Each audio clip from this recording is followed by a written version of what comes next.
Like, this is called the Pesky Report. Like,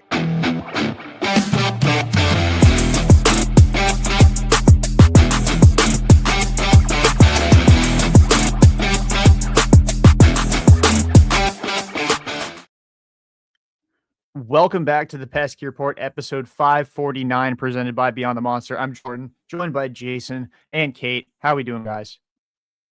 Doing pretty good. How about you? Pretty good. I like the new intro. Like, I really do. I mess with it, and it was not too loud, at least not to my ears. But I've also been listening to volume like fully cranked the last 2 days, so everything's a whisper by comparison. But nice job. It's a vibe. Yeah, No, I agree. Yeah, Round- eardrums intact. Love it. Yeah. So I think this is only like our third episode since spring training started. So we're a bit behind the eight ball. Not a whole lot of content from us since camp started. But the WBC just wrapped up, and I'm sure we've all got thoughts on it. Like, it's awesome. I still I love that tournament so much. I didn't realize how much I missed it until it came back around in 2023. Obviously the pandemic is why we didn't have it in 2020. But I missed it so much. It's so great how guys turn superhuman in that tournament. But obviously Venezuela knocking off the United States in the championship 2-1, or not 2-1, 3-2. Let's get it right. Jason, I'll throw it to you. What are some of your thoughts on the WBC as a whole? And then I guess we can get into the championship and semis and stuff a little bit more. Yeah, it's always electric to like watch the WBC because it's like the first like time you really get to see like all these like players maybe you haven't heard of in a minute. All just be like so emotional about their country and so emotional about how they play the game. It's really awesome, and just listening to the environment along with like it's like you'll get like this like a team will lose by like one. It would be like Brazil, like in a hypothetical world, you get like Brazil versus Great Britain. They'll play and like one loses, and it's like one team is like bawling their eyes out, and then the other one's like cheering like they won like a World Series in a pool game, right? And like that's the type of emotion you love to see, and especially for like the Team USA run, like yeah, it was really fascinating to see like this Team USA team is like so much better than it was in 2023. Actually by a mile, actually, because you had better pitching, you have better lineup. That's debatable, but it was much deeper, and you just felt a sense of like, okay, they have a real threat to get it. They have a real chance to get it done this year. It wasn't the rematch that everyone thought that was going to happen, but I think overall though, it's really cool. And I'll give a take on like the whole Olympic stuff, because I've been seeing stuff everywhere that's like, oh yeah, and now MLB players should be a part of the Olympics. I think my take on that's just like no, because like the Olympics is only like a week and you have like 6 teams. It's like, do you really want MLB players to do that? Like, I don't know if it's worth it at that point. But overall, but just to answer your question, like yeah, it's electric. Love it. And I'm excited for what's the next year they're doing it? 29 or 29. Should be. It's every 3. I'm pretty sure it's every 3. Yeah, I think it's every 3 years. Well, I'm curious. Do you feel similarly about like hockey? Because I know that the NHL players play in the Olympics, and that's still just a week. And only it was 2 weeks. It was 2 weeks, but like this time it's like you only get 6 teams, and it's like the World Baseball Classic's just bigger, and it's I don't know. It makes like you're really gonna. I feel like if how long was the WBC? 12 days. Have it don't have it a week if you're gonna have it in the Olympics. So I don't know. That's just my take on everything. Yeah, my overall takeaway from the US run, or I guess I have 2.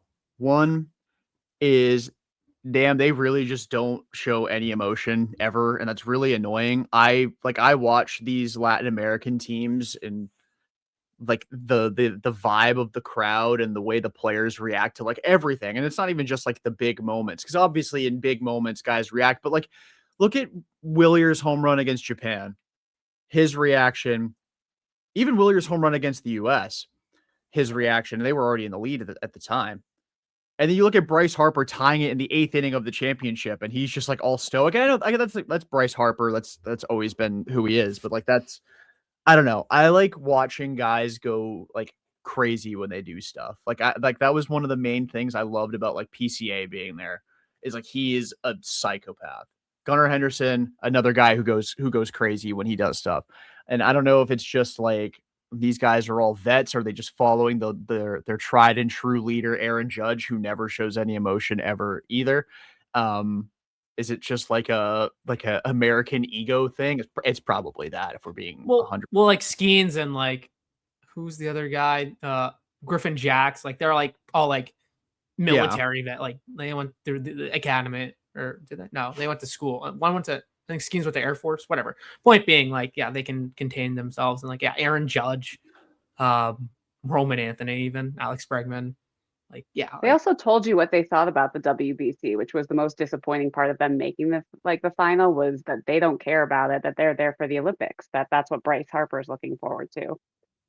So that was like the most frustrating part for me. It's like, all these Latin teams, the Japanese team, all these other teams were so excited to be there, and you could see how much it meant to them through their emotion. And then USA was like, well, it's not the Olympics, which I'm a big fan. I'm excited for the Olympics just because I want baseball on that international stage. It's harder to get non-baseball fans to watch a tournament as exciting and like engaging as the WBC was. I want them in the Olympics so that people are paying attention. Just because people watch the Olympics no matter what. But I think that was tough to watch the Americans like make this finale and just like not care. I mean, that's why they made the WBC. It's the whole Olympic thing. Like Correct. They made the whole tournament like every 3 years now. It's almost like that's baseball World Cup almost. But I mean, Jordan, you did mention like hockey. It's like, well, hockey, at least there's like history and like background behind it, like Sochi, like, right, and like the TJ Oshie thing, like you still have like the history, like the Miracle team, you still have that. You don't have that for baseball at all, right? Like you have that factor too. NHL players, like after watching like the Four Nations, you're just like, yeah, they need to go back to the Olympics. Like I'm not watching the WBC and like being like, yeah, MLB players need to go back, or players need to go back to the Olympics. Like, no, like I just don't feel the same way. But I mean, people can disagree. I just don't feel the same way as. I think the frustrating thing also is like, and Kate mentioned it with how they feel about the WBC in general, like the whole Tarek Skubal thing being like, yeah, I'll be the first one to sign for the Olympics, but I'm only going to make one start in the WBC. And I think, I mean, it makes, to a degree, it makes sense because these guys play in the United States every single day for several months. Like a lot of these guys, they're the only time they really get to feel like they're a part of their country, unless they're wearing like some sort of, their gloves the color of their flag, or they have tattoos or something like that. Like for 6 months this is the only time they actually get to represent their country. Or you're paid totally and you shave it in your chest. Yes, that's that too. That's it. He's a character. But I want him on Team USA. That's my take. He will definitely be. I think by the time the Olympics roll around, I feel like it'd be kind of hard to say no to Peyton Tolley. But I do think that Team USA, if they're not going to have like, if their stars are to basically treating it like a business trip, let's get some of these younger guys into the mix. Maybe not necessarily like prospects and stuff, but like, I want the more like youthful, again, the psychotic guys like PCA, like more guys like that, maybe guys who are like actually good at baseball instead. But PCA is not bad, but he did not have a great tournament. But he had that home run against Italy and like 2 home runs, right? Didn't he have 2 home runs against Italy? But didn't they lose by like 1,000 to Italy? They lost like oh no, they lost 8-6. Yeah. They lost 8-6, but it was 8-0 at the but other than that, yeah. But in my second take from the U.S. run, Mark DeRosa might be a national terrorist, a domestic terrorist. Why is Cal Raleigh not playing in the championship? because he didn't have a hit. Yeah, but like Will Smith wasn't having a great I don't tournament necessarily either. disagree, but like you have the reigning you have the runner up for AL MVP, and you're in a who just hit 60 homers, who just hit 60 home runs, and you that it's because it's a big game. Like runs are typically at a premium in these big games. I know he had a pass ball too. He's also a good defensive catcher too. Yeah, it's like he really overthought it. And I also thought he did the same thing by being like, "Oh, lefty on the mound, we can't play Gunnar Henderson." Yeah, who had an amazing tournament. Gunnar was so much better than Bregman. I would have trusted him way more than. I mean, Erod and Bregman has good numbers against Erod historically, but like I don't know, Bregman just wasn't. Maybe I just hate Bregman now that he's not a Red Sox. I said this like a few. The anti-Bregman bias is showing. It's back. Yeah. Exactly. I also said this right before he had the home run, but like I'm like, why is Bryce Harper still in the 2-hole? Right? He was like, wasn't he like 2 for 20 at one point with like 2 singles coming into like the final terrible. game? He was up awful. until the homer. Which like, well, Roman's tearing the cover off the ball, and if he's not getting a hit, he's like lining out, grounding out. He's not striking out, well, which actually he did. But I don't know. The other main takeaway too I had from this tourney was like it's like, oh, Garrett Whitlock, you suck. Like, okay, it's his 3rd time pitching in 5 days. His velo was a little down, okay, but like, sure, like we're also in a time where pitchers are still trying to gain velocity and trying to get used to pitching every other day, especially relief pitchers. So, and I think no, he only pitched like in the teens against the Dominican, but point being, like 3 out of 5 days in mid-March, that's a tough ask for a guy like Garrett Whitlock. And we heard like Mason Miller. I know he throws 102 and Garrett Whitlock throws like 96, 97. It's like, oh, I'm only putting him in. I mean, yeah, the Padres said only put him in. They agreed. Him and DeRosa agreed that they'd only put him in if it were like a safe situation. So, but that's my other takeaway. Like Whitlock, I mean, it happens. It's like you're not going to be built up. You're not going to be prepared for this that much. I do also want to point out that Mason Miller was not going to pitch in that game no matter what. Once it got to the 9th inning, because they were the home team. So like there was never going to be a save situation. That doesn't make any sense to me. Like I would have understood if it was like, okay, we get to the 9th inning, it's a close game or tied or whatever. He'll pitch an inning, but he's only pitching an inning. Or even if they wanted to put a pitch count on, I mean, he'd only throw 15 pitches or whatever it is. Like, why does it have to be a save situation? So he's only getting the 9th inning. That is the only possible inning that Mason Miller would have pitched in that game. It's like, why is he there? Like, why is like, you wanted Ryan Yarbrough instead? I'm sorry. Oh man, some of the dudes that pitched for Team USA in this tournament, like Ryan Yarbrough. Like, what was he doing there? Who invited him? Doesn't make any sense. Doesn't make any sense. Too. Kershaw, I get like as a legacy thing. It's like, we'll give him like, I don't remember what year it was. I think it was 2017. Remember when Ryan Dempster played for Team Canada? He hadn't pitched in the majors for like 4 years, like had retired. He was on Team Canada. Paxton was on Team Canada. Paxton was on that year. Team, yeah. Paxton, yeah. I'm amazed he survived. Kershaw was the only guy smiling when they were getting their silver medals. You could tell. I was like, I've never appreciated Kershaw, but as like a person. But I was like, at least someone is experiencing joy over there. You see what Miller did right after? Yeah. A bunch of them did. Yeah, which is also fine too. But like, I appreciate like. But now you want to care. Now it means something to you to win the gold. It didn't seem to matter that much to Kyle Schwarber to win the gold when he went 0 for 4 with 3 strikeouts. Didn't seem to matter so much to Aaron Judge when he also went 0 for 4 with 3 strikeouts. It's crazy. No matter what, he will never. I don't think he'll ever, unless he has like a random postseason run where he goes crazy. He's never going to beat the Mr. Low Leverage allegations. And at this point in his career, I think it would just be a fluke, right? Like it would like, even if he had one amazing postseason run, it's a legacy at this point. It's weird because his postseason numbers historically are still like pretty good. It's like, Yes. I don't Yeah. remember him ever doing anything in October. He had that Ever. one home run against the Guardians. Yeah, It's all like off of pre-2020. yeah, That he was had that also homer off. against off That was also Clase, off who was Class A, who's just yeah, Yeah. who's Um, cheating. Who's literally he doing that on purpose. The jokes write themselves. he had that one where it hit the pole against Toronto, Oh yeah, when they were already down 2-0 in the series and their season was and basically over. they And lost then that game. no, Pretty they still won that game. They They won did? that game, but Jazz hit the game-winning home run. So Jazz has more. I mean, it was a grand slam, so I guess I'll tip the cap. No, But, wow. like, Still low lever. hey, They were down. yeah, they were down by a bunch. Anthony Volpe has a bigger postseason home run than Aaron Judge. But yeah, wild. Mark DeRosa though, never again. Never let him manage again. Apparently, the players love him.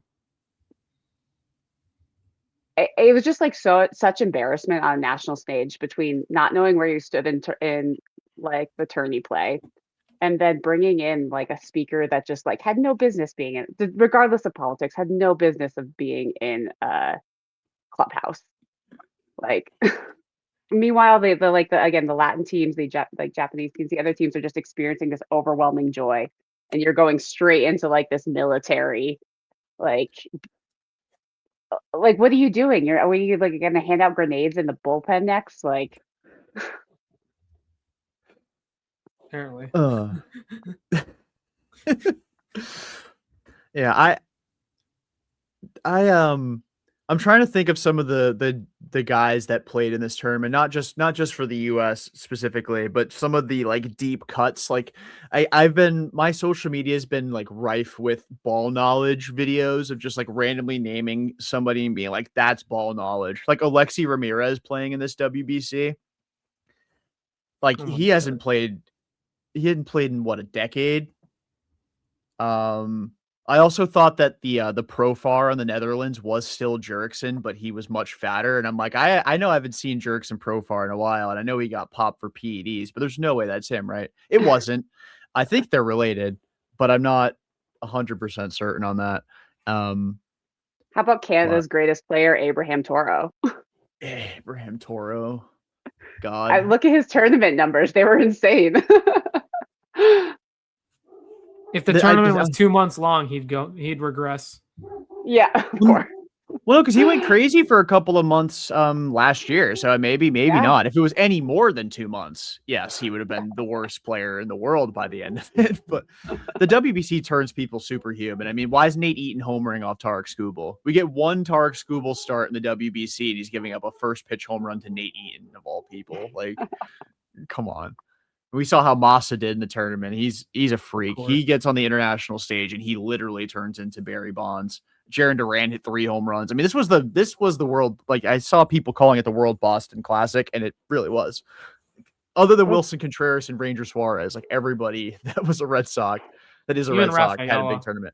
Yeah, Saydon too. Yeah, but like, I mean, he hit like 4 home runs in the exhibition, so I'll count it just because bias, but. I saw someone post that the Red Sox, like, if the Boston Red Sox were a country, they would have had like the fourth most home runs in the tournament. Like they had 10 total. I think was it Daniel Fox, I think, tweeted that out, and it was like, I think the DR had 15, which I think was a record, which is crazy because they didn't even go the distance. Let me see if I can find it. And of course I clicked of course I clicked the wrong person now that I'm trying to do something fast. No, he tweets too much. I am not going to find this in a timely manner. That was not a shot at you, Daniel. But I'm just not going to find this quickly. Or did I? I did find it. WBC home run leaders: Dominican Republic 15, Italy 12, Venezuela 11, the frickin' Boston Red Sox outfield 10, Japan 10, the United States 9. I think that was before the championship. Or no, that was after Willier's home run. So the United States did eventually tie the Red Sox outfield by at 10 when Bryce Harper homered. But Willier also got robbed of WBC MVP. Totally. Garcia also had a great series, but Willier had more big hits. So wait, was the MVP strictly from that game, or was it the overall? It must have been the overall, right? I was trying to figure that out, but just looking at stats. Because if it's overall, like, that's bad. But if it's just the final game, I can understand why they give it to Michael Garcia.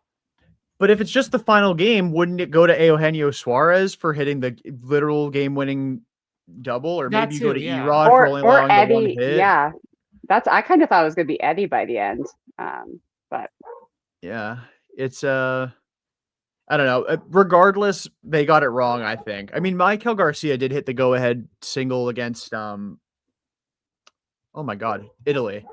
But I don't know. Willier hit the go-ahead home run against Japan. Obviously had a home run in the final as well. And I would have thought it would have been a tournament MVP.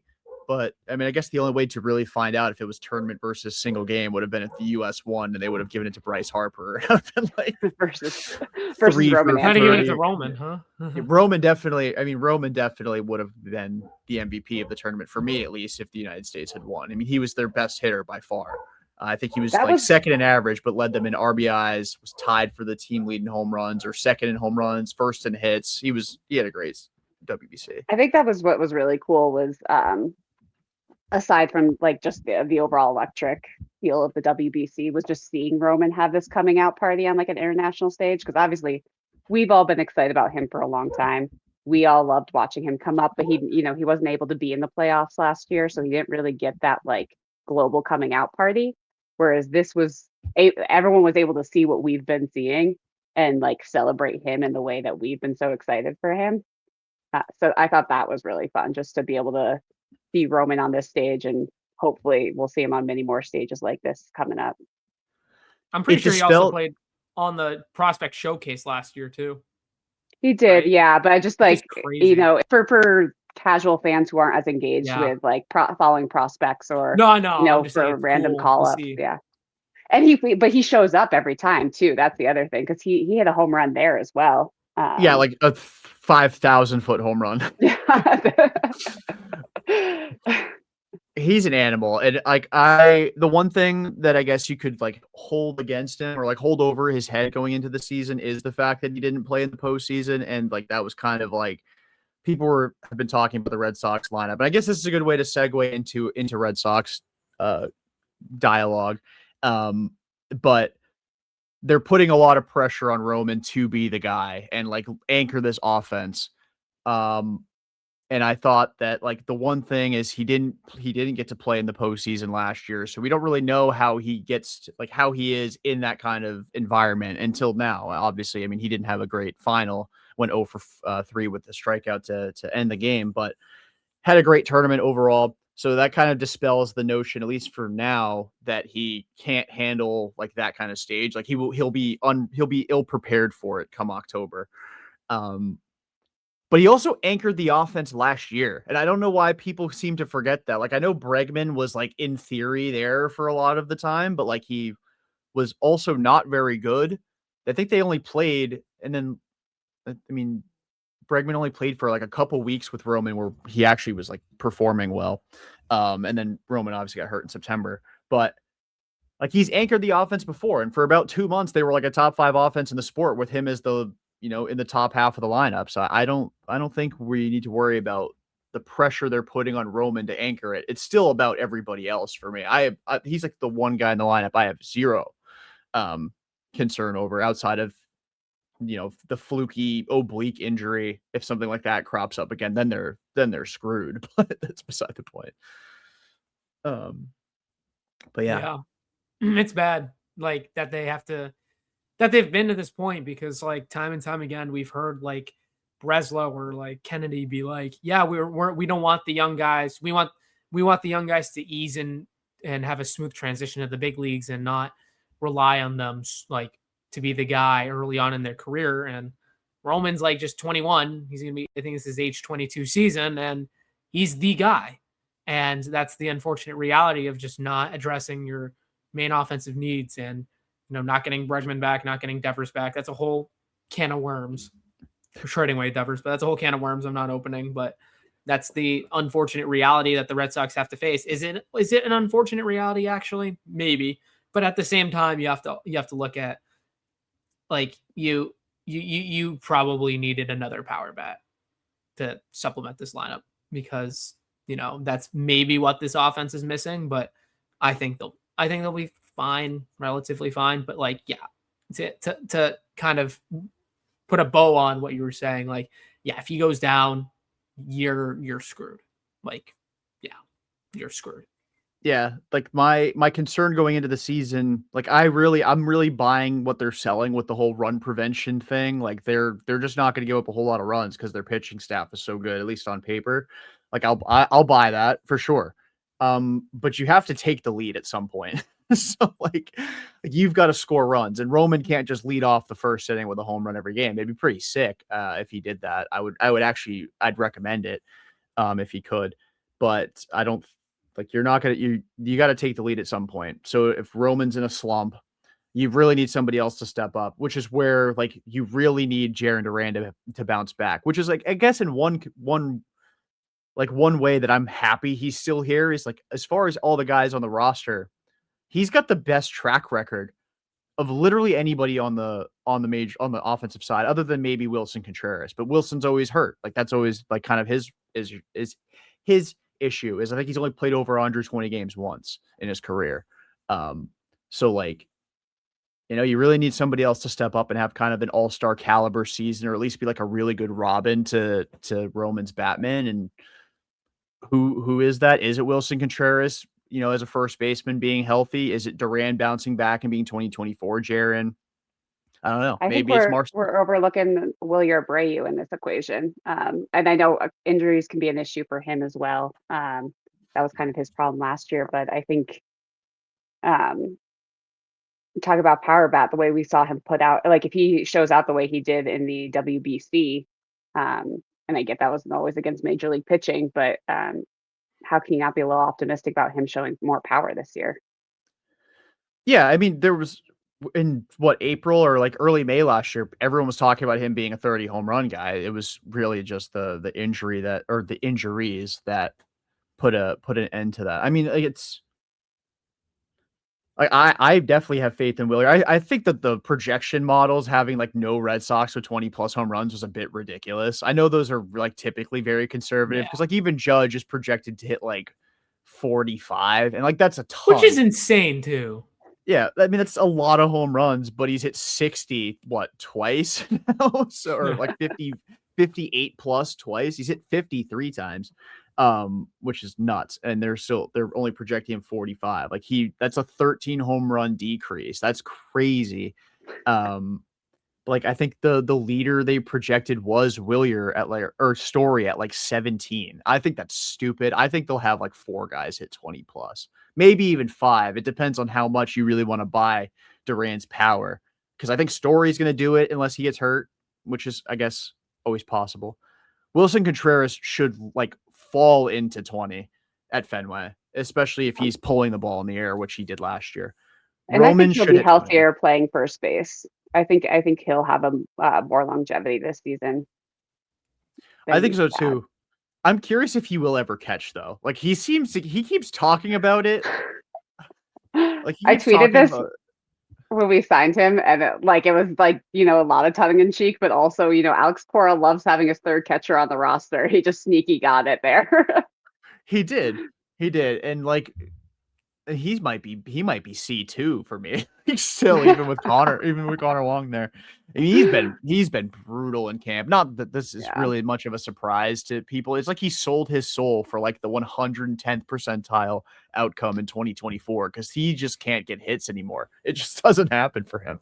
And I feel bad. I like Connor Wong, but we got people that's the unfortunate reality. But like we got people wanting Matt Theis on the roster. Like Matt Theis.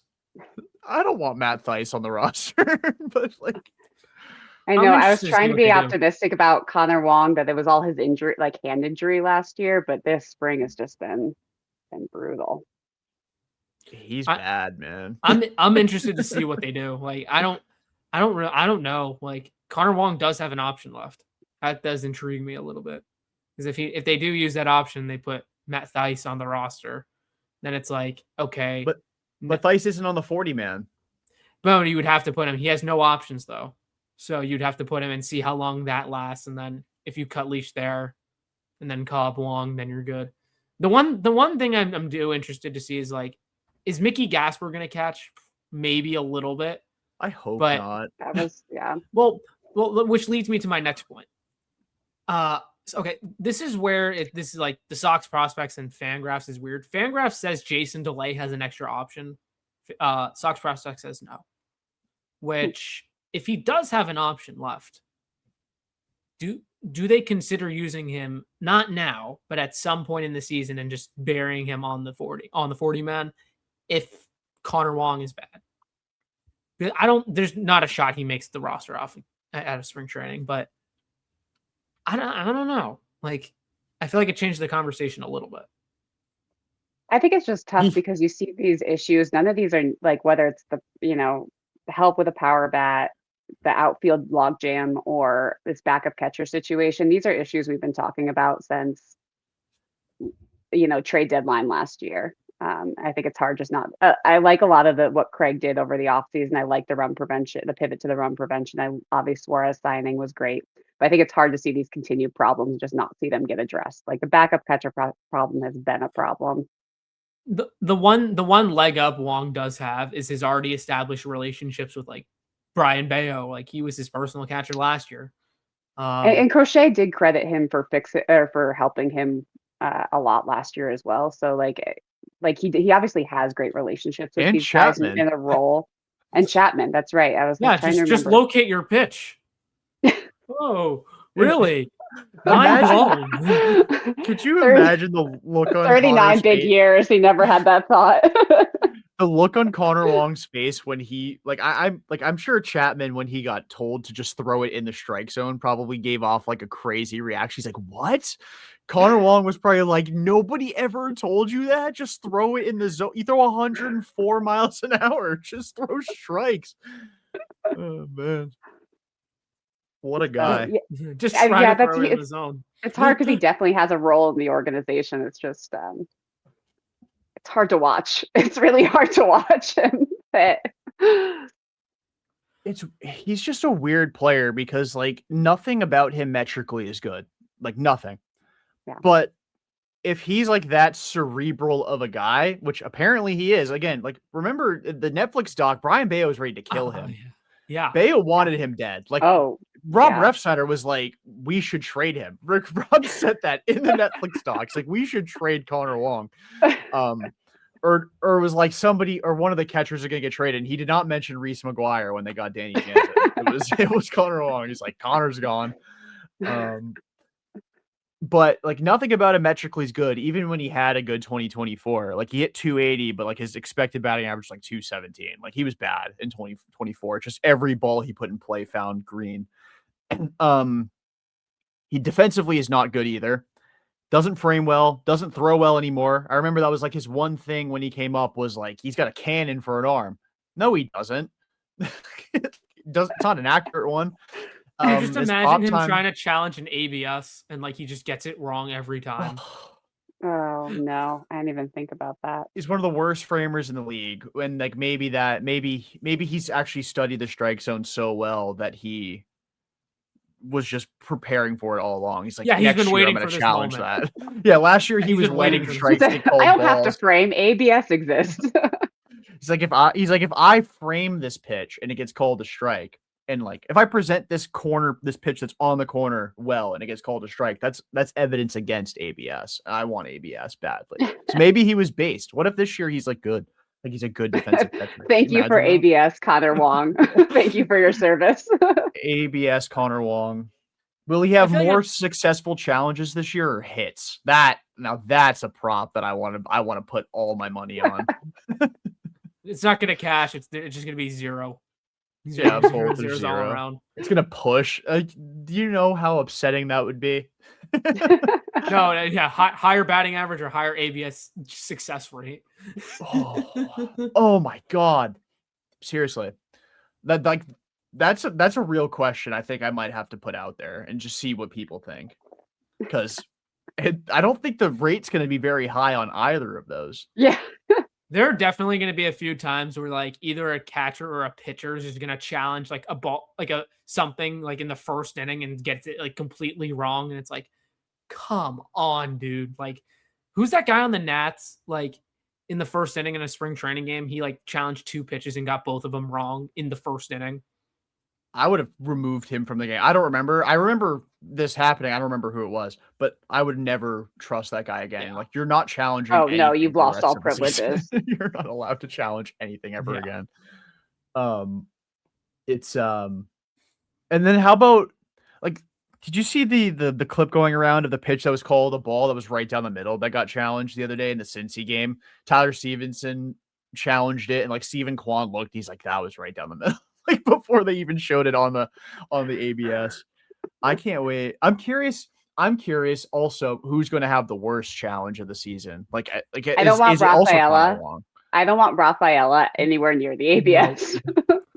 No. I think he's gonna have a good season. The man just swings. I don't know how many games he's going to play at the MLB level this year, but I know Tristan Casas is burning a challenge that's like egregious. Like it's going to be not even close to the strike zone, and he's going to burn it just because he's Tristan Casas. And you probably know he'll get it wrong, but he's like, I'm going to do it anyway because main character. And I don't say that as an insult until it actually happens. Then of course it will be an insult. But I think it'll be Tristan who will have the worst one of the year. He's do got his a pretty first good at-bat. judge of the strike. He's got a pretty good judge of the strike zone. I think he's going to be. I think him and Roman are going to be 2 people who really benefit from ABS. I'm excited. I actually can't wait to see Tristan up because of that. I think ABS is going to be huge for him. He's looked good in camp. Not, I mean, obviously he hasn't played in any games. He's not playing in any grapefruit league games, but he played in a couple minor league games. Excuse me. Jesus, just lost my voice all of a sudden. Played a couple minors games, but I think physically he actually looks really good. Like he looks like he lost maybe like 10, 15 pounds or at least leaned out a little bit, which is something I've been saying he needs to do for 3 years because like he's always been a chonker. We've seen the pictures of pubescent Tristan Casas. Like he's always been a big guy. But I think it'll do his body some good as far as like recovering day to day if he's not like built the way he's been built the last few years. But I think he's looked good. I think he looks good. He's moving pretty well. And I mean, I can't wait to go down to Worcester and see him because that man's going to yap so much. It's going to be fantastic. I mean, Worcester's going to be insane this year between the rotation with Early and Tolley. Having Tristan down there. There's going to be some great games.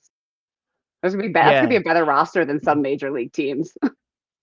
Yeah, where were the Worcester Red Sox opening day? Worcester Red Sox, if they were in the NL West, like if you just plug them into the NL West, would they finish higher than the Rockies? Yes. Oh, confirmed. Like, can the Worcester Red Sox win 60 MLB games? I think so, because you think Connolly and Tolley alone give you a pretty good chance to win 2 out of every 5. And I guess it just depends on how long they're down there for, which is the other question is how much then you're road gonna have do they like have down there?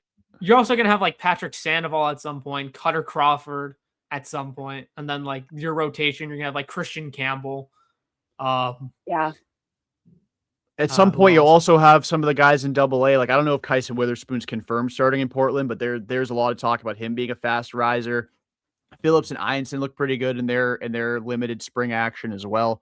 Like those are guys that maybe will factor in. You know, obviously Uberstein, Jake Bennett, Uberstein's on the 40-man. Also, I just did the math and I said that Tolley and Connolly give you a good chance 2 out of every 5 at the MLB level, and 60 games is a 37% win percentage. So, not that they're going to win every single game, but that. I feel pretty good at more than 60 times over the course of the season that I'd have a shot at winning with either of those 2 guys on the mound. The Colorado Rockies are chalked if they have to go up against the Worcester Red Sox. I think that should be how we determine relegation. Like you have to go up against the top AAA team, and if you lose a best of 5, you are now a AAA team for a season. I'm totally on board. Punish the man boards. Get them out of here. I'm kicking your team out of the league, Kate. Yeah, exactly. Get him out of here. Don't make me watch this team anymore. I'm about to watch Brendan Bernardino give up 70 home runs this year. I feel so bad for him because at least like Chris Murphy, like the White Sox, like he's not going to get destroyed out there in Chicago. Brendan Bernardino might have like a 400 ERA. I feel so bad for him. I know. That poor guy. Wear him out. They're gonna wear him out too. He's gonna throw like 90 games. He's gonna pitch like he thought he pitched a lot for Alex Cora. He might be the best pitcher on the Colorado Rockies. I mean, Dolander's there. He's pretty good, I guess, when he's not pitching at Coors Field.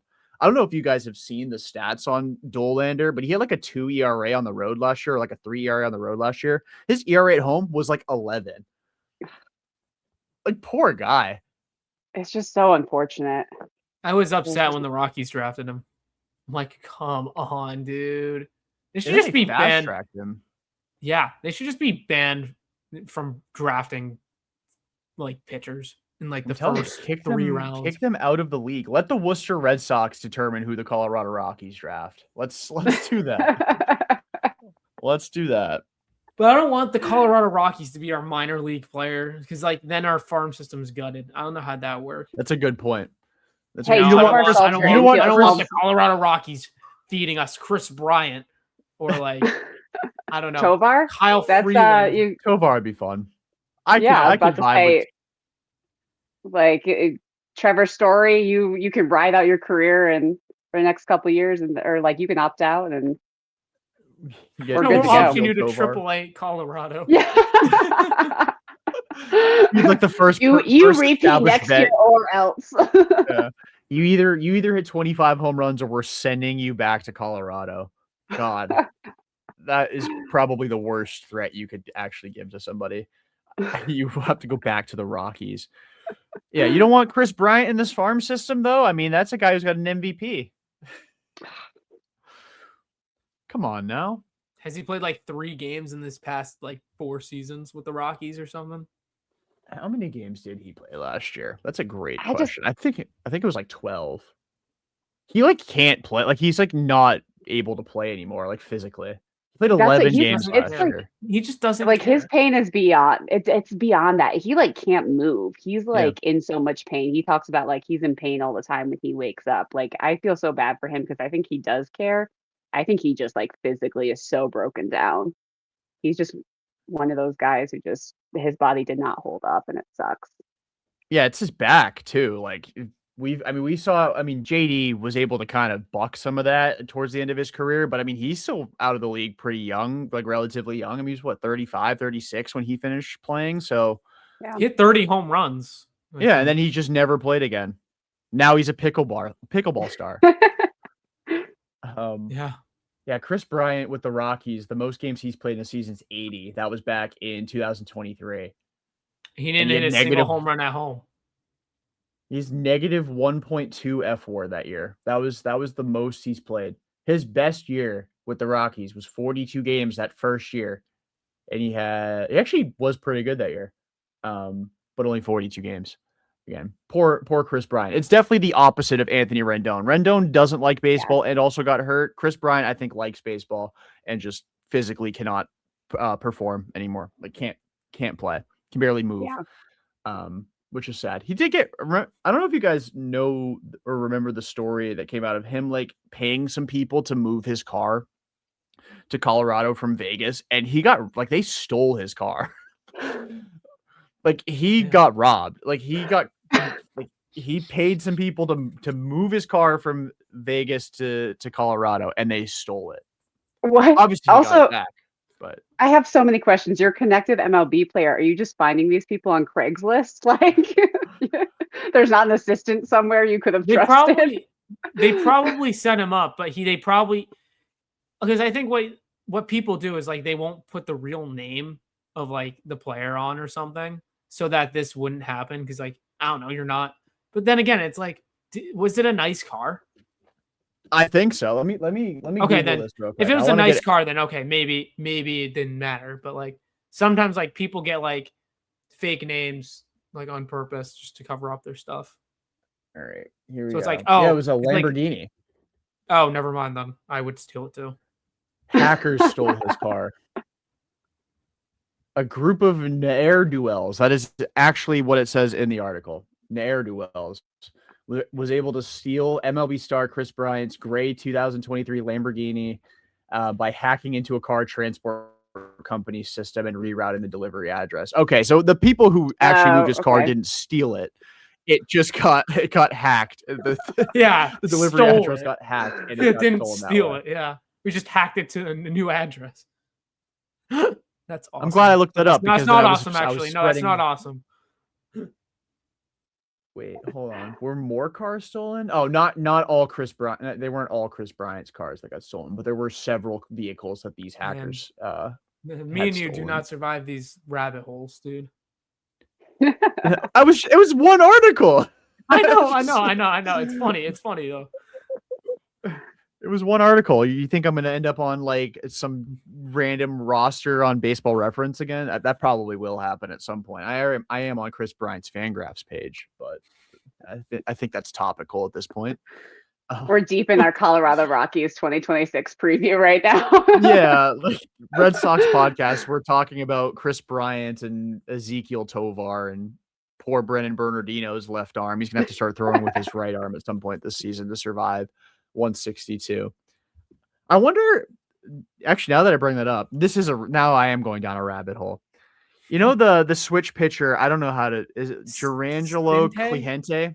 Sinte, I think, or he's with the Cardinals now, right? Cardinals in the Donovan trade. Yeah. I wonder if I feel like it would make more sense for him to, instead of being like a switch pitcher in game, he should just be available every single day. Like one day he's a righty, one day he's a lefty. Like how many games could he pitch over the course of 162 if he, instead of being a switch pitcher every single game, was today I'm a righty and tomorrow I'm a lefty? No, what he should do is, hypothetically, with his right arm, I think this, like, scouts also graded, like, I think as a lefty, he projects as like a back end starter, and then as a righty, it's like a bullpen arm. Just start with be a starter with your left hand, and then just be a reliever with your right hand, and just be available every other day.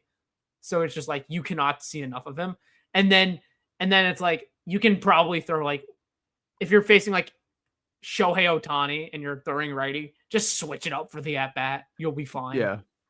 Yeah.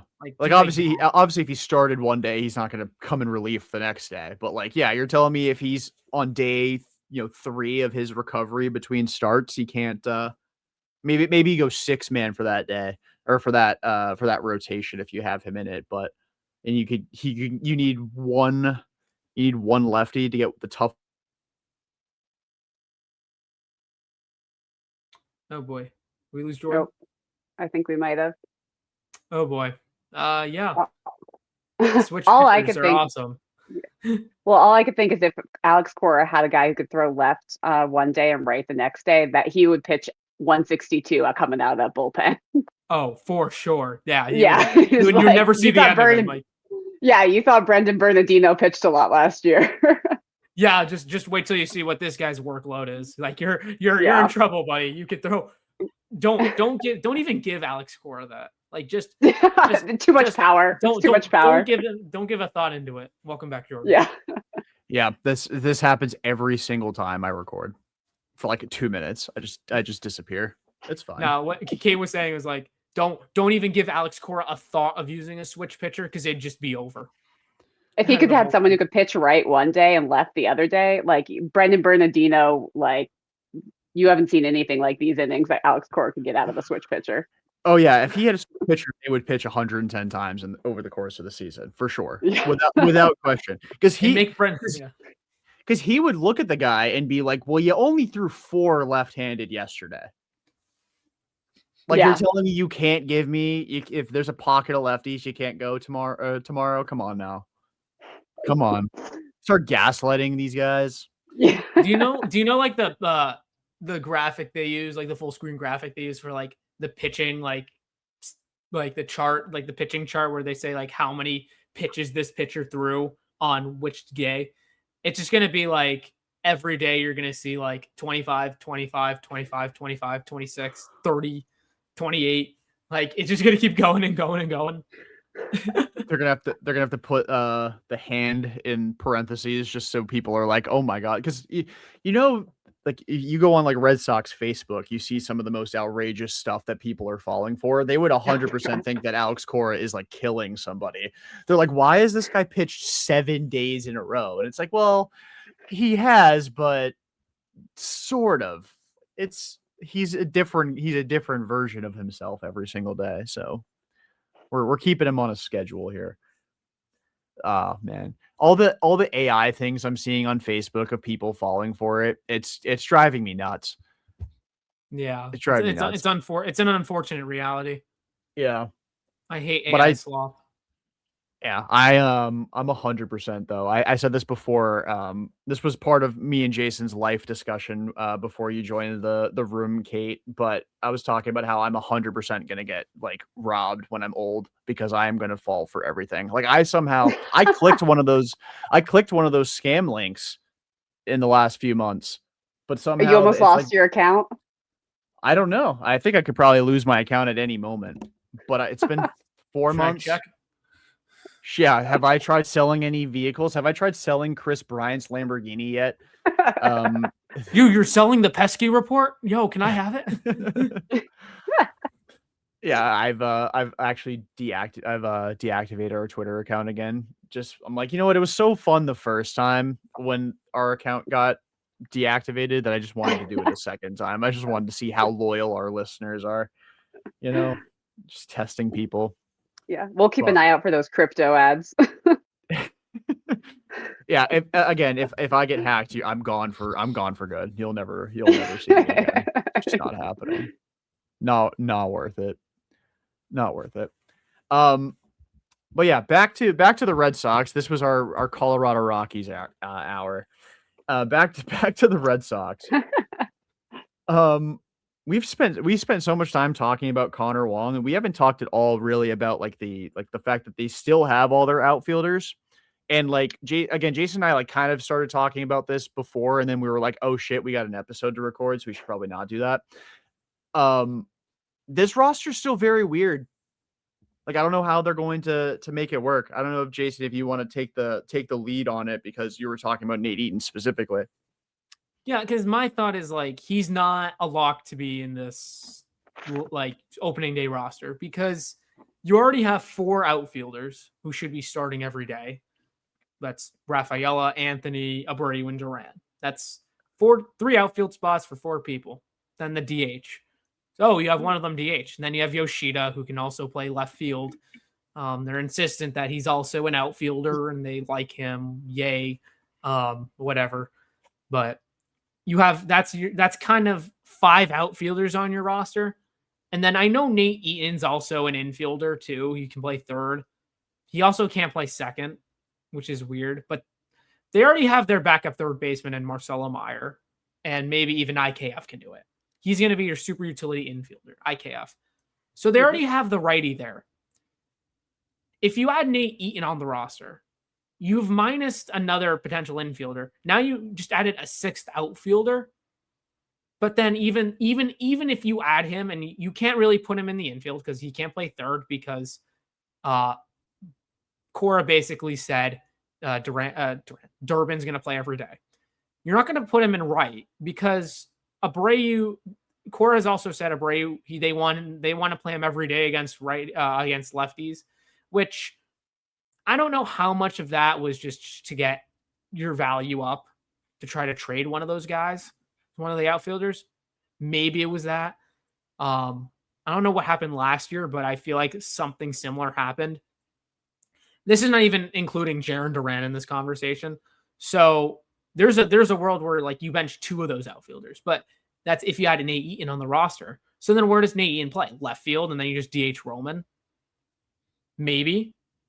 But then at the same time, it's like that just feels weird to me. Then but what if even if you platoon, like the easy platoon would be Abreu and Eaton, but I don't know. Monasterio's been Ian's been having a better spring, but Monasterio's been actually looking kind of solid. He's batting like 300 with like an 830 OPS last time I saw. So it's an interesting conversation, but if someone goes down, IKF is definitely the next guy up.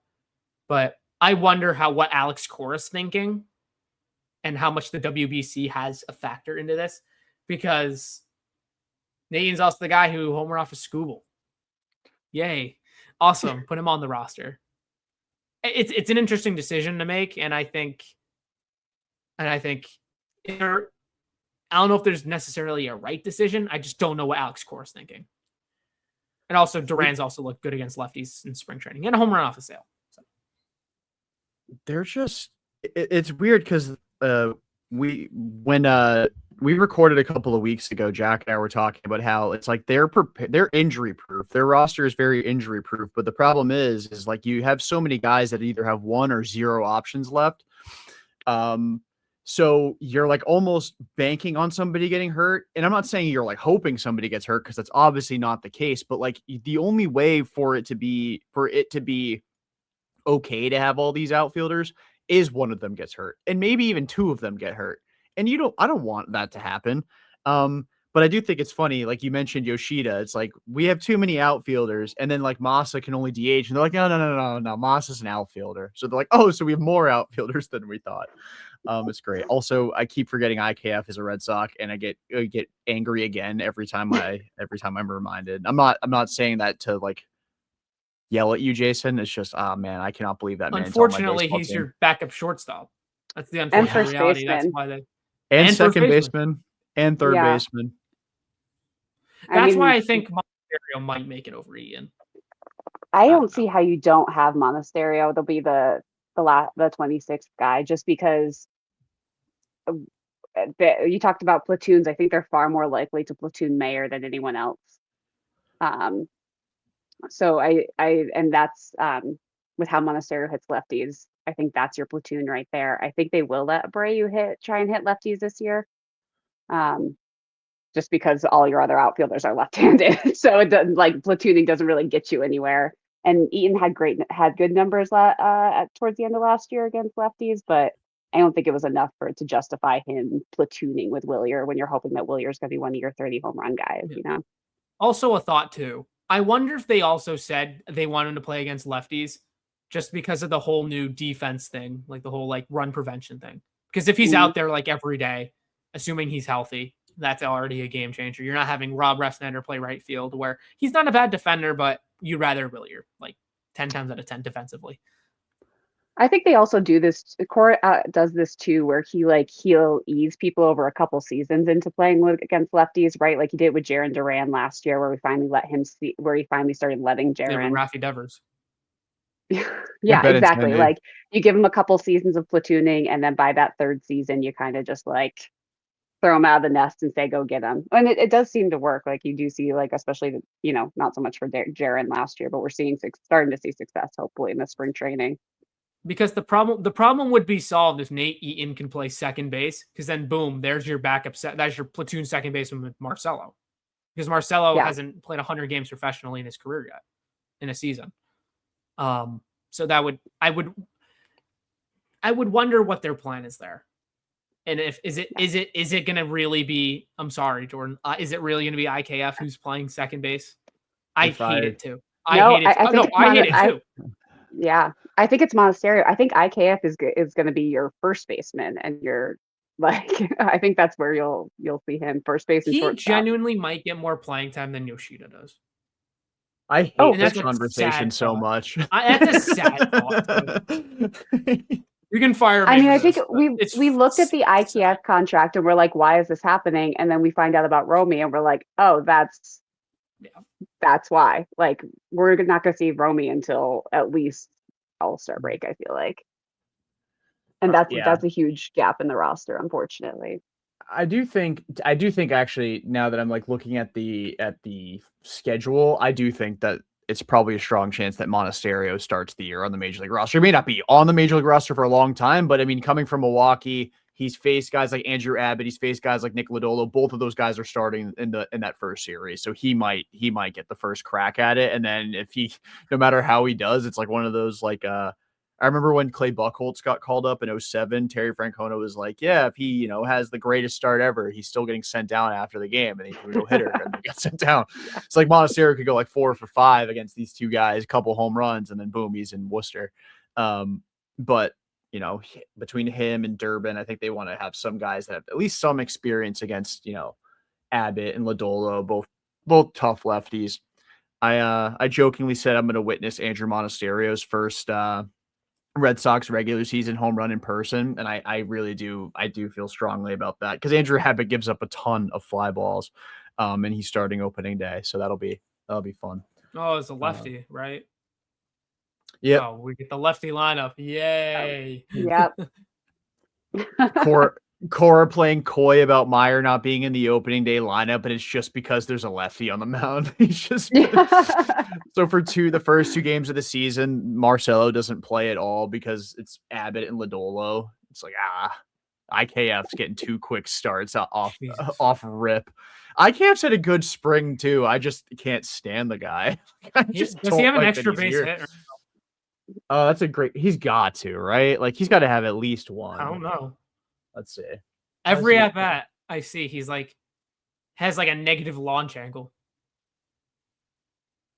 Oh my god, my Fangraphs is all glitchy. But he has 2 doubles. Oh, 2 more than I would have thought. He's 13 for 32 in spring training. He's hitting 406. I mean, have we considered he might just be Ted Williams? Wow. Yeah. IKF Ted Williams, same conversation. He's walked 4 times and only struck out once. Should I buy a jersey? That's a Jordan at the end of the season. We're going to have to get an IKF jersey. I already have a number 2 jersey. I don't have a 2 jersey. I should have gotten one because I loved Dom Smith. I should have gotten a 2 jersey for Dom Smith. But it's funny. I was never like the biggest Bogarts guy, but I've loved every single number 2 since him. I've loved them. I love Justin Turner. I loved Dom Smith. Loved Bregman. Now we hate him again because he's gone. And now it's IKF. So we're really testing the theory of me maybe being more anti-Bogarts than I thought I was. But if I buy his jersey, please put me down. There's no saving me at that point. If I'm rocking a Kiner Falefa jersey at the Fens this summer, something must have happened if that happens. My life got hacked. Yeah, the hackers have really gotten inside your brain. AI's just a Twitter hacker. Yeah, AI's gotten so out of hand that I accidentally bought an IKF jersey. It's gonna be like one of those DH gate things where wasn't Matt the one who bought like a Bobby Witt Jr. They sent him MJ Melendez. I'm gonna buy like a Roman jersey off DH gate, and boom, here comes my IKF jersey in the mail. Shout out China. You're gonna buy a Roman Anthony jersey, and you're gonna get an IKF jersey. That'd be so sad. Do you understand like what kind of irreparable damage that would do to my mental health? Like I paid $16 for this. I get all hyped. I see it come in the mail. I open it. And it just says Kiner Falefa on the back. Oh my God, my life would be especially like the month you're waiting for it. It's coming from China. It's like, a month and a half before it actually shows up. Like you're finally waiting. You're like you get this random thought, like where the heck is this package? And then it finally comes. You're like, finally. Then you just open up to like pure disappointment. So maybe the key is to buy the Kiner Falefa jersey on DHgate and just be like, it's like getting a mystery box because it's like I paid for it. So if I get the IKF jersey, it's like, all right, I got what I paid for. But if it's wrong, it's literally anybody but Isaiah Kiner Falefa, and that is a win. It's gonna be a Henry Owens jersey or something. I would wear that. That's ball knowledge. I would wear that. It's not quite like my N'Keal Harry Patriots jersey that I could not wear in public or I would get killed. Hey, ASU guy. ASU. Okay. Okay. Yeah. It took me a second. I'm like, wait. Oh, right. Yeah, I got to support my Sun Devils. I don't own a lot of football jerseys, but I have a N'Keal Harry and a Brandon Ayuk jersey. Don't have a Pedroia jersey though. I feel like I should probably get on that. That's crazy, actually. Yeah. Yeah, that's the last ever Red Sox jersey I'm gonna buy. I already got a Roman one, and then after Roman, it's gonna be Pedroia. Like that's it, because I don't want to pay more money. Because I already got my Devers jersey lasted me a long time, and then I had a Mookie jersey I outgrew, and then thanks a lot, Rafi. Yeah. I almost, when I was in Tampa Bay, I bought those Devil Rays jerseys. So like they were doing like a sale. It was like $75 or something for that. I'm like, sure. And then it's like for an extra $50, you can get like a name on the back. And I was probably a yes away from getting a Wander Franco jersey off of that. And then the woman is like, hold on. I know the Rays better than you do. They're probably going to get traded in the next 2 years. And I'm like, she did not know the half of it. She didn't know the half. Wow, you owe that woman so much. I know. If I ever go back, I owe her everything. Oh my god. Yeah. Oh. When she said that she knows the Rays better than you, I thought maybe she had like a third eye going and she like just knew all along that he was a scumbag. I didn't think she was going to go and say that they were going to get traded. To be fair, that was a very tradable contract, but it was not anymore, but it definitely was for a while. Although if Terry Rozier's contract can get traded, I guess, and maybe who knows. Anyway, moving on from that. Oh man, I lost my train of thought. We were talking about IKF. That's right. Just trying to trigger him again. We were talking about IKF. Hopefully Kevin doesn't listen to this. I think his head would. I will say, in our very brief Riverside era, the first episode we tried recording on Riverside, I did mention IKF and my internet exploded. And so like I really do think that there's maybe some like sleeper agents in my computer or just in StreamYard and like streaming services in general that IKF paid off to make sure that nobody's talking trash about him. Because after what happened to Kev, I should have learned my lesson. Although we've talked about him for like 10 minutes now, way more than we should have. And we haven't even talked about the pitching yet. Yeah, we haven't talked about the pitching at all. Which we should do that now because I know Kate, I know you have to leave. I do, soon. Unfortunately, in a second. So yeah, so we'll get your thoughts on the pitching situation. I think Jason, you mentioned it before we started. Rangers going to pitch the 5th game of the year, so it's going to be Crochet, then Gray, then Bayo, the first 3. Probably. Or is it not confirmed that Bayo's getting game 3? I think it would be Bayo. If it's not Ranger, it probably should be Bayo because I don't. Why am I blanking on Oviedo? It would be Bayo. Cora's gimmicky enough to do it just out of seniority. He'd give it to Bayo. But Kate, I'll throw it to you so you can give your thoughts on the pitching staff before you log off.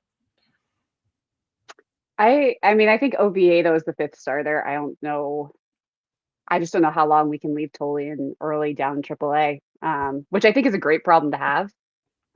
But it's just they've been so good this spring. We're seeing the numbers on where Tolly's secondaries have gone is just so impressive.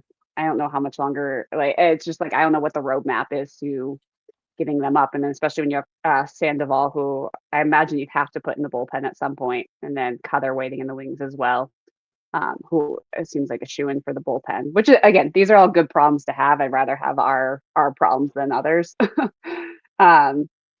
It's exciting. I think Oviedo's looked good in a couple starts. He looked bad in a couple others as well. But again, I think these are good problems to have. I feel like you have to start Tolian early in AAA just because that's where the options are and that's where your control is. But I think we'll see them before long. Yeah, I think it's like 35 days for Tolley and 42 for Connolly to get an extra year, or maybe it's the other way around. It's something like that. Yeah. And then you get an extra year of control, which obviously doesn't matter if either of them wins Rookie of the Year. They take that year of control back anyway, but if they win Rookie of the Year, I think that's a fair trade-off. But yeah, I'm very excited for this pitching staff. It's so difficult not to be like I'm trying to like temper my expectations, but I'm at the same time like this might be the best staff in the sport. And I'm not just basing that off projections. It's just like I don't know. Brian Bayo was functionally one of the best Robins in Major League Baseball last year, and now he's your 4 starter, maybe even your 5 starter, depending on how real Oviedo is. And like, if we're talking just sheer talent, he might be your 7th starter. Like, yeah. And like, that's ridiculous. Like, I know people have decided that Brian Bayo is the devil because he's not Peyton Tolley or Connolly Early. So Pedro Martinez said that he was him, that he was a young Pedro, and we've all been mad at that ever since. Yeah. But like if he's functionally like your 7th most talented pitcher, like that's ridiculous. They're going to win a lot of games on the heels of their pitching alone. If they're able to get a couple breakouts in that lineup, maybe even just one, and if Duran's like normal this year, they're going to be a pretty damn good team. Like I could totally see them winning the division. I know a lot of people are like still banking on it being Toronto because they had a big winter after obviously going to the World Series last year. But like, did people forget that nobody thought they were going to be that good last year? Like just because they ended up being that good doesn't mean that that's like the baseline. It's like, oh, World Series team got better. They're going to be the best team in the East again. They lost Bichette. Yeah. Yep. They lost Bichette. I mean, I do think Okamoto and Cease and Ponce and all the guys they did bring in will more than adequately replace Bo Bichette. But I mean, they basically power friendship their way to the World Series last year. I don't think they're going to be that good. Now they have expectations. That's always been the biggest Achilles heel for the Toronto Blue Jays is, oh, you think we're going to be good? Watch, we'll go 82-80. And yeah, but I put Crochet, Suarez, Gray easily up against Gosman, Cease, you Savage. Like, I think we'll easily compete there. And I love it. I love these last minute moves.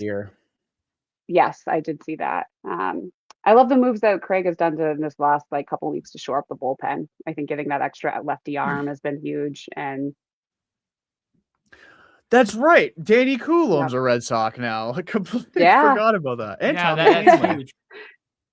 Well, Canley's a minor league deal. Yeah. And then Coulombe's pitching tomorrow, or is it today? He's pitching. I know he's pitching. I'll let you know tomorrow. Yeah. Weird that they signed him so late, but they had the deal with him, I don't remember how long ago, for like $2.5 million, and there was something in his medicals that they did not like, so they brought him back on like $1 million and some $1 change million deal. with a lot of escalators though. Yeah, so I mean, I feel better about their bullpen than I did, 48 hours ago for sure, or 72 hours ago. If we want to, I think Coulombe was a few days ago. They're going to pitch really well this year. And it's nice to be able to kind of go into the year. And like my big concern is, did Sonny Gray just forget how to throw strikes, which is just not true. His command's been a mess. Like that's like the only thing is it's like maybe the Boston sports fan in me, like, oh man, Ranger Suarez hasn't thrown more than 4 innings in a start yet in spring, and Sonny Gray is walking the ballpark. Maybe this rotation's terrible. That would be like so no one cares. Off base. Yeah. Yeah.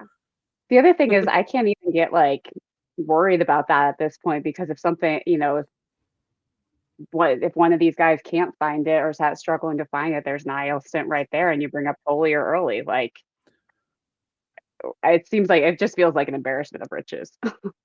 Yeah, it's nice. It's long gone are the days where Josh Winkowski is making starts. Like we're free.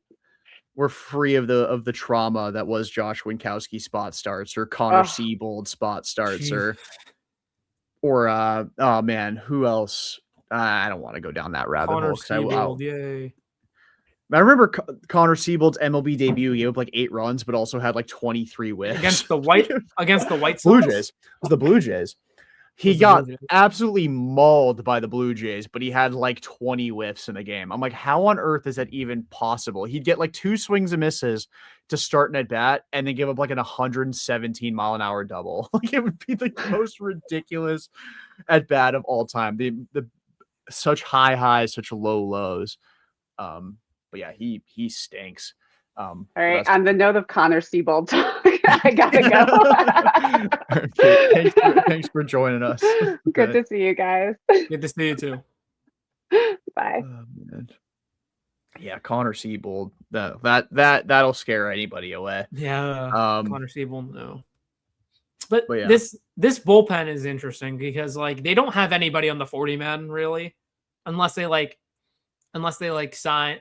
bring on Kyle Keller or like a Tommy Kahnle on the opening day roster. Because like right now, I'm just looking at Sox prospects. It's like Aroldis Chapman, Garrett Whitlock, Justin Slayton, Weissert. And then it's like Danny Coulomb, Zach Kelly, Giovanni Moran, and Ryan Watson, Ryan Watson's had a terrible spring. Like, yeah, I don't think he's making the team. I don't think he is. I know that because they traded for him, right? They didn't Rule 5 him. They traded for him. Somebody else. No, they traded they the Rule did? 5 rights. Yeah. He's Gotcha, a Rule 5. okay.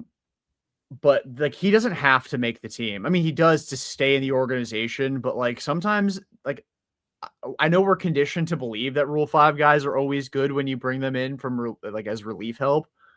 But like Garrett Whitlock and Justin Slayton are success stories.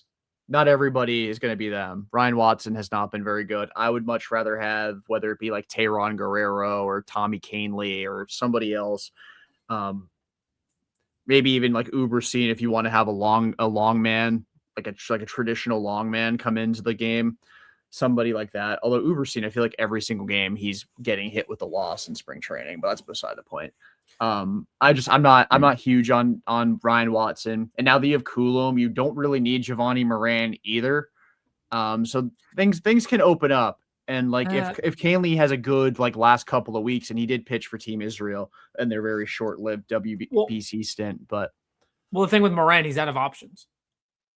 Yeah, but so like I think they start the year with Giovanni. They probably will. They probably will because they did this last. with like Joely Rodriguez a couple of years ago, where it was like you use him or lose him.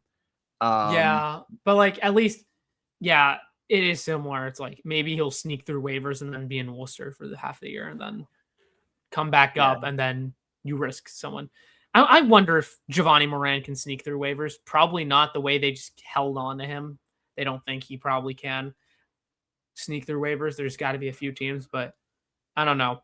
It's interesting because, like, I wonder what they do with Patrick Sandoval, if they're going to really make him a starter. Because if they do make him a starter, where is he going to slot in? You're not going to, if everyone's healthy, you're not going to option Oviedo. That's crazy. Over Patrick Sandoval?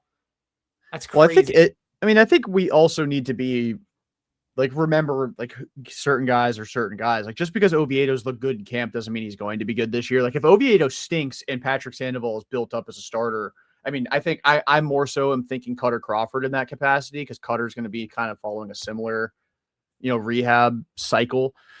Excuse me, back. But like if Oviedo stinks, I have no problem optioning him to AAA. And if it's for Patrick Sandoval, fine. Like Sandoval's had good years in the majors. I'm a big Cutter Crawford fan. I'll be an apologist of his. He could be in Bobby Dahlbeck territory, and I'll still be clamoring for Cutter Crawford to get an opportunity somewhere. But yeah, you're right though on Sandoval especially. I mean, he hasn't pitched in a year and a half. Obviously, isn't pitching at all in Grapefruit League play. I think the best course of action for him is to come back and be like that multi-inning reliever. And then if he is taking to the role nicely, maybe you try him in some leverage situations as like an extra lefty that can get you an inning, especially on a day that like Coulomb's down. And also like Coulomb wasn't very good last year when he got traded to Texas. Or was it, sorry, he finished the year in Texas, right? Yeah, he finished the year in Texas. He had a 5.25 ERA. It was only 15 appearances. 6.64 FIP. He was bad for the Rangers.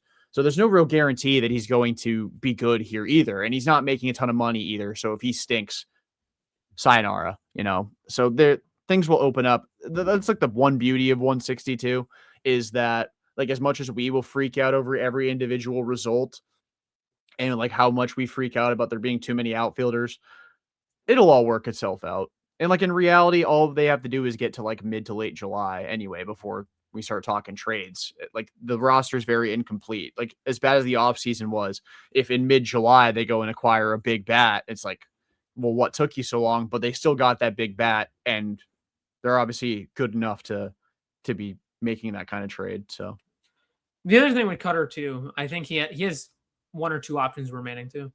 So if he needs some time, if like the big league team's full, then like you can just option him. But yeah, I think you're right with the Patrick Sandoval. Also, he's just not going to be built up to be a starter. He'll probably built up for like 2 or 3 innings at max because he didn't even pitch. He's not even pitching in grapefruit league games. But I don't know. I don't know what the plan is with him or Cutter, to be honest. But yeah, they just don't have any guys on the 40-man who can really pitch. Like, like bullpen arms. That's what I'm worried about. Because right. Like the only guy on the 40-man that's penciled into the bullpen in AAA right now is Jake Bennett. I think. Yeah, or Tyler Samaniego. Oh, like Bennett's actually in AA. Bennett's he'll be in AAA soon. Yeah, so Samaniego is it Samaniego? What is it? Yeah, Samaniego. I don't know how to pronounce it. I'm probably butchering that. Whatever. But like, he's never pitched above AA, but he is a reliever. Correct. So I guess at the end of the day, it doesn't really matter. Like if they've got some of these guys have big league experience, like Seth Martinez has been a big leaguer. Obviously they have Tayron Guerrero who's been a big leaguer. And I actually think he's going to have like, remember, how we have every year, we have that guy that comes up and has like a 15 appearance stretch where we're like, oh, maybe there's somebody like last year's Jorge Alcala. Yeah, but like in 2021, to bring up another Red Sox legend, I saw the WBC. Yaxel Rios had a decent stretch of play as well. I mean, I think Tayron Guerrero is a guy who's going to come up, have like a ridiculous like 12 appearance stretch, and then the second he gets put into a high leverage spot, it's like bang, he is the worst person, but he's got good stuff. So I mean, maybe that's not the case, but like Kyle Keller's fastball overseas was phenomenal. Like they've got guys who are just not on the 40-man, so it'll obviously get a little weird. Like somebody will have to get hurt, they'll have to DFA someone, but they have a bunch of dudes down in AAA who could factor in, in some capacity. Yeah. Funny that Tommy Kahnle finally became a Red Sox now that no other team in baseball wanted him. You see the quote today? It's like, yeah, the Red Sox finally called. I mean, they called for the 4th time, and I'm like, yeah, I got to give in or something like that. Like, yeah, he's a loser. Yeah. He's like the opposite of Sonny Gray. Yeah. I mean, literally, Tommy Kahnle's he took a less Yankee. money to go to the Yankees. He's a Yankee through and through. And like, I called him a loser. I was obviously joking, but like, some people are losers. Yeah. But yeah, that's a crazy thing to say about your new employer. Like, nobody else wanted me. I guess I'll sign here. Is that or not work this year? But yeah, I mean, things will get interesting. There's a lot of DFA fodder on the 40-man too that isn't even pitching related. Like Sung Chae Chang isn't going to play for the Boston Red Sox, maybe ever. Like they have Sogard still, they have Anthony Siegler still, they have Nate Eaton still, obviously Campbell. Siegler's like they have on the 40-man? He is on the 40-man. Because he debuted last year for Milwaukee. Like they have a ton of DFA fodder. Like Uberstein, I know they protected him from the Rule 5 draft, but I don't think really anything's keeping them from DFAing him. I mean, last year we saw it with Brian Van Bell. He was put on the 40-man, got called up for a day, didn't pitch, and they DFA'd him. So it's something like they've got guys on the 40-man that are disposable. Brian Van Bell's up there with like Ronaldo Hernandez to like be called up to the major league roster for maybe like 1 or 2 games and just not pitch. Did he not pitch? Yeah, Van Bell didn't pitch. Yeah, Van Bale got called up for 2 days, didn't pitch, and then he got DFA'd, and then got picked up by, was it Cincy? And I think now he's with the Rays. Yeah. He got picked up by the Reds like the day before the Raffy Devers trade or something. Yeah, last year he did actually pitch in Major League Baseball last year for the Rays. Good for him. Yeah, he pitched 8 1/3 innings, gave up 5 earned runs, 2 homers, but did have 6 strikeouts. Yeah. Someone So else big I'm leaguer. excited to see too is Noah Song. He's actually looked good. He has. I mean, he's like 28 years old, right? So I mean, like at some point we're going to see him. I don't know if it'll be this year, but yeah, he's looked good. His velo's up. He's been missing bats. I know he got reassigned to minor league camp, right? Yeah, he did. But yeah, I mean, in camp, 8 innings, he's got 9 strikeouts. He does walk guys. That's kind of always been his issue, but has a save, 1.13 ERA in camp. He's been good. And yeah, he turns 29 in May. So we'll see him eventually. He's probably another guy who may actually start the year in AAA. I mean, he made 3 appearances for Worcester last year, so should probably find himself there. Pitched a lot in Portland. He had a cup of coffee with Greenville when he was rehabbing too, and then now, yeah, he'll be in the big leagues this year. I can almost guarantee it. Crazy how good he was when he got drafted, though. I mean, I know that we all knew when he got drafted that he was going to have to go away for a while for his military service and whatnot. But for those 7 starts, man, it was nice to have an elite pitching prospect back in 2019. Dude, he was taken in 2023? No, 2020. Yeah, 2023 by Philly in the Rule 5. Yeah, and remember there was the wholesale embarrassment. Starting in AAA. Yeah. Yeah. Wholesale embarrassment. 3 years later, he's back with the Red Sox and still hasn't really pitched in AAA. I mean, again, 4 2/3 innings. But it was a wholesale embarrassment. Jetix and Pius. He's had an awful spring training.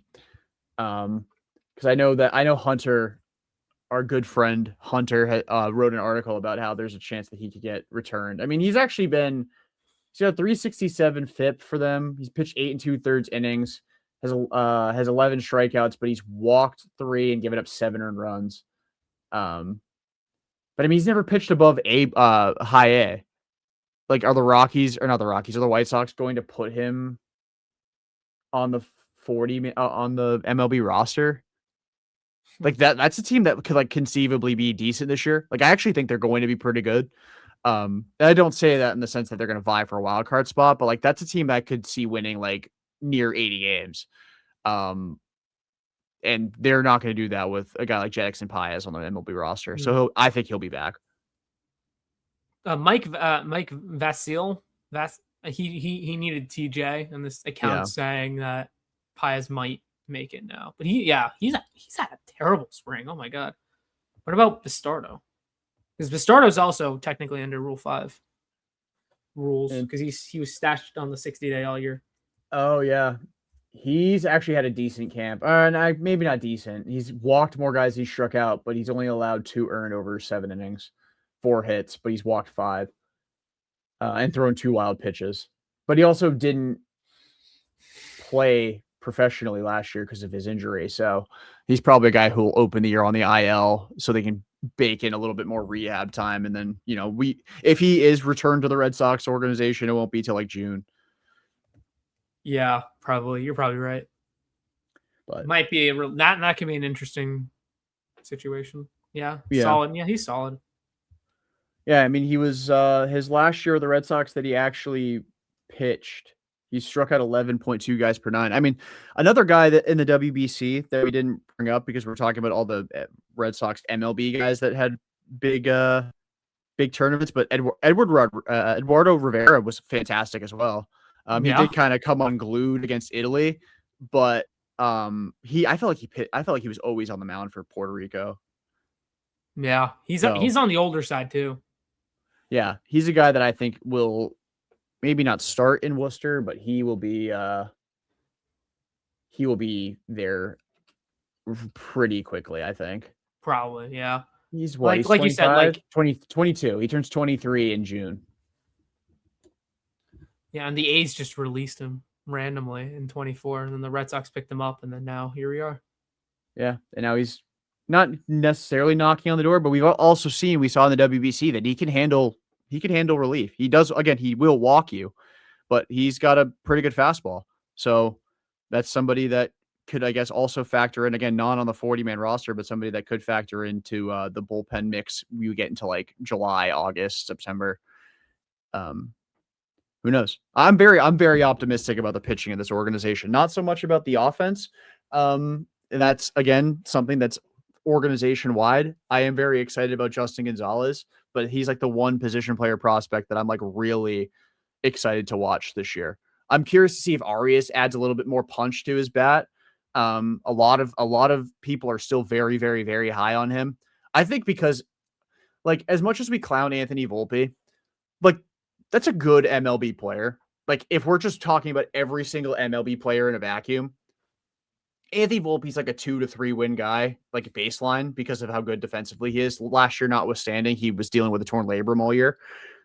I think that's Franklin Arias as an MLB player. Worst case scenario is he's Anthony Volpe, like current Anthony Volpe, but with better defense, much better. But with better too. defense and like probably a little bit worse offensively, but like better bat to ball. But he just doesn't hit for power. Like also Volpe, Fenway Park's not Yankee Stadium, you know. Like, I can't go Oppo. He can't. Volpe always just goes Oppo into the that's true. short porch. Right? That's true. But like Volpe, that's how he gets all his have power. Volpe will have like an 83 WRC plus, but at 22 home runs. Arias will have like an 80 WRC plus, but it'll hit like 260, but it'll be like IKF's 260. Yeah. I mean, this year was a downgrade with like speed with him. Like he stole like a lot of bases in 24, 25. That was not the case at all. But like, I'm curious to see how he bounces back in 2026. Like, again, I want to see if he adds a little bit more punch. I mean, especially if he gets up to Worcester. I mean, that place is a bandbox. If he's not hitting home runs in Polar Park, then there's something very wrong. He'll spend the majority of the year in AA. He'll be like what the big four did in 2024. Like they'll spend the majority of the year in Portland and then like maybe have a cup of coffee in Worcester. Yeah, unless there's somebody because a lot of times the guys get hurt and they need somebody random. That'll be like Aram Liendo will get called up for like a week and he'll play a game, maybe 2, and that's it. But yeah, at this point of the season though, or going into the season, I'm very high on the pitching. The offense, I'm higher on it than I think a lot of people are, but I don't think they're going to be a very good one. Like, I think they'll be like the 7th best offense in the American League, I think, somewhere in that range, which is like fine. But I think when we're looking at like team WRC plus, they'll be at like a 102, which will probably be like 13th in baseball or 12th in baseball, which is, again, fine if you're pitching really well. But yeah, the biggest thing I'm worried about is how they're going to hit on the road, because like, the Red Sox are going to lead the league in doubles with the monster. Like, that it's just, how are they going to react to playing on the road in these bigger ballparks that are more pitcher friendly? That's what scares me. That's what scares me the most about this offense. And I still know at the end of the day, like, I think they'll be fine. They have a lot of guys with pop. Offense really hasn't been an issue. Oh, granted, the lineup's been significantly better, but like, this is the first time in a while where we've seen this offense be not as, be a little bit lower. Like, it's definitely, is the offense now worse than it was last year on opening day? Probably. Yeah. I mean, last year you had Bregman, Casas, and Devers in it. This year, I mean, you have Roman, but you also have a worse version of Duran. Like, you had coming off 2024 Jarren Duran. Like, after 2025, even as good as he's been in camp, nobody's as high on Duran offensively as they were entering last season. Yeah. So yeah, I would say they're a worse offense on paper going into opening day, but pitching staff so much better on paper. Oh, for sure. They had Richard Fitz. They had Sean Newcomb last year. Yeah, and Richard Fitz in the opening day roster. And they were both in the opening day rotation. The first 3 games last year were started by Crochet, obviously, like that much is the same. And I'm higher on Crochet entering this season than I was last year, because there was an element of, we don't really know what Crochet as a starter full-time looks like. Walker Buehler and Tanner Houck, who we were all super low on going into 2025. Wait, where's Bayo started the year on the IL.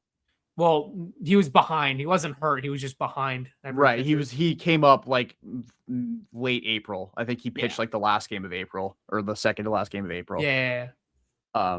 So like you're entering this season, even if Ranger Suarez functionally for the first trip through the rotation, first couple of trips is your 5 starter, he's your 3, I think, on paper. So you have Crochet, Sonny Gray, and Ranger Suarez. That is way better than entering 2025, Garrett Crochet, Walker Buehler, and Tanner Houck. Yes, for sure. They're going to win, and I think at the end of the day, I guess to maybe put a bow on it because we're up over an hour and a half. What do you think their win-loss record is? Obviously, we're not like injuries are going to happen, but we don't predict a win-loss record on and baking in injuries. I think they're going to win more games than they did last year. I think they're going to win like 92, 93 games. I think the pitching is so much better that it's like it makes this offense look not to say it overshadows how bad the offense is, but I do have my concerns about this run prevention thing because their defense has just been atrocious. Even with the guys they've had, it's been atrocious for the past 3-4 years. Like it's bad. And now it's magically going to be one of the best in the league. I just have my doubts on that, which is why I am very cautious on that front. And I say they win 90 games. That's one better than they did last year. And yeah, I hope it's more, but I think that's a solid line. Yeah. 90. Considering there's also the AL is just also very weak again. Like I don't see the Blue Jays having nearly the same success as they did last year. Maybe they'll make the playoffs as a wild card team. I don't see it. The Yankees, meh. Honestly, I don't know. They still scare me, but I mean, they're running back the exact same team minus Williams and Weaver, right? Pretty much. They have Bednar, Fernando Cruz, and that's really it. Camilo Doval, like I don't know. They have their own problems. Like Cole isn't going to return till May. So is Rodon. So their rotation is literally going to be like Fried, Ryan Weathers, Luis Hill, Will Warren. Like, I hope the Red Sox can just take advantage of that. I think also isn't Volpe going to miss? Not going to be on. Yeah, Volpe's not making the opening day roster because he's still recovering from his shoulder injury. Yeah. So Jose Caballero is their opening day shortstop. Yeah, should be like George Lombard or something. George Lombard's going to be a beast. Like I don't like the Yankees, but like he's going to be a stud. I just know that. But yeah, I think they've probably learned their lesson with Volpe that they're not going to rush Lombard because he's definitely defensively ready to play at the major league level, but offensively still got some work to do. Kind of like Cedon in a way, yeah. Yeah, but yeah, I think it's funny because you're right about the American League being weak, but the American League East is nasty. Like they're going to beat the hell out of each other all year. And so like, I really do think if you're able to win 92 games, you will win the American League East. Yeah. And I really do think, too. Baltimore will probably win like 86 games as well. Like they're going to score. I'm very high on Trevor Rogers and I'm very high on Shane Baz. Like I love the off season they had. I know a lot of people were like, oh, what about this other starter that they never got? I like Shane Baz a lot. And I think that if there's I think he's a real breakout candidate this year in Baltimore. I know it feels kind of weird to say that like Tampa Bay never got him to break out, but Baltimore is going to. But I mean, the Marlins are a pitching factory and they weren't able to get this out of Trevor Rogers, but Baltimore was able to. So I think Baltimore. Joe Ryan couldn't get out of. The Rays traded Joe Ryan. Yeah, for Nelson Cruz. Well, crazy. Yeah. I mean, the offseason the Orioles had should have been done after 24. Like, easier said than done. Yeah, I agree. I think it's tough because they probably put so much energy into trying to keep Corbin Burnes, who just really never wanted to stay there. He just really wanted to go home to Arizona.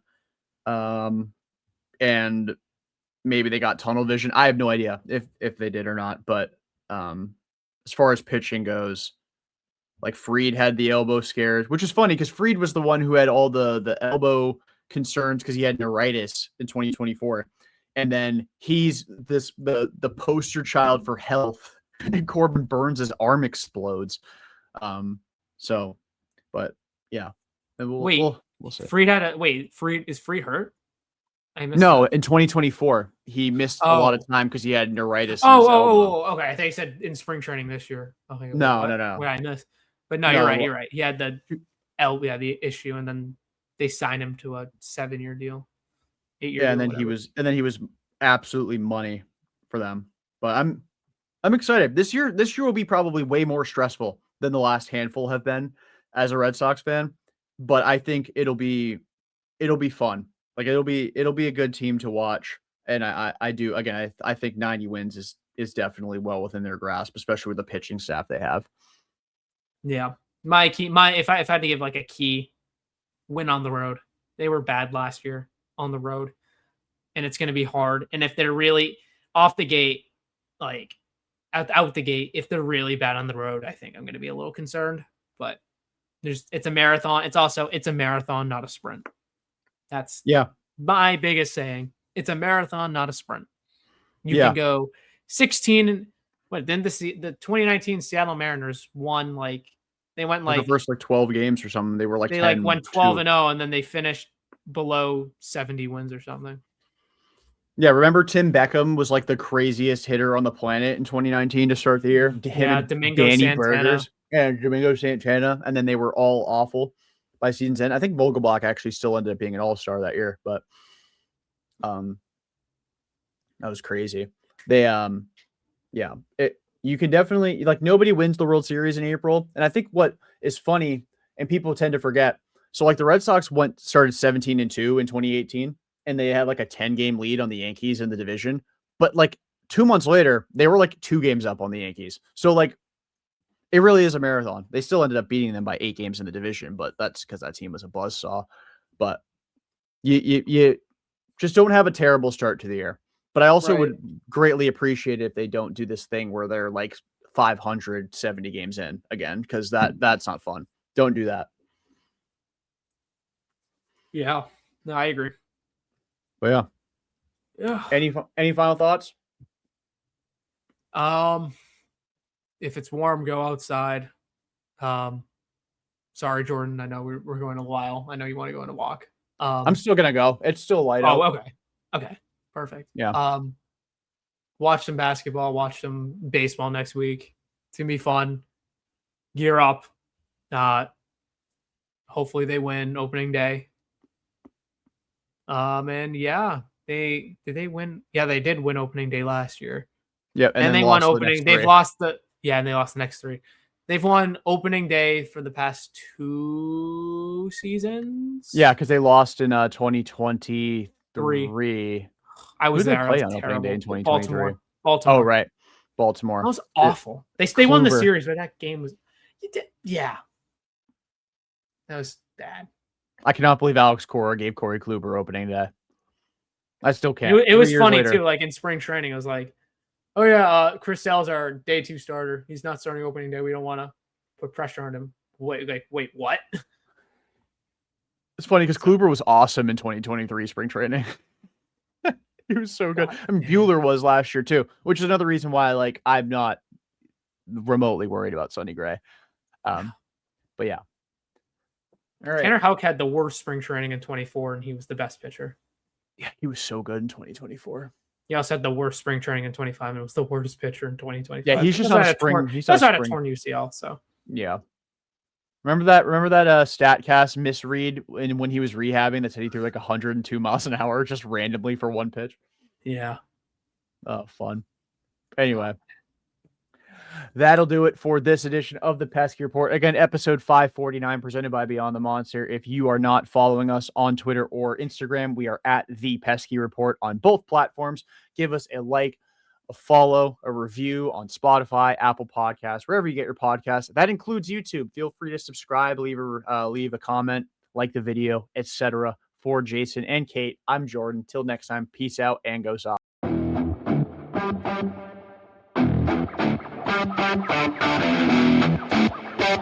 Like, this is called the pesky report. Like,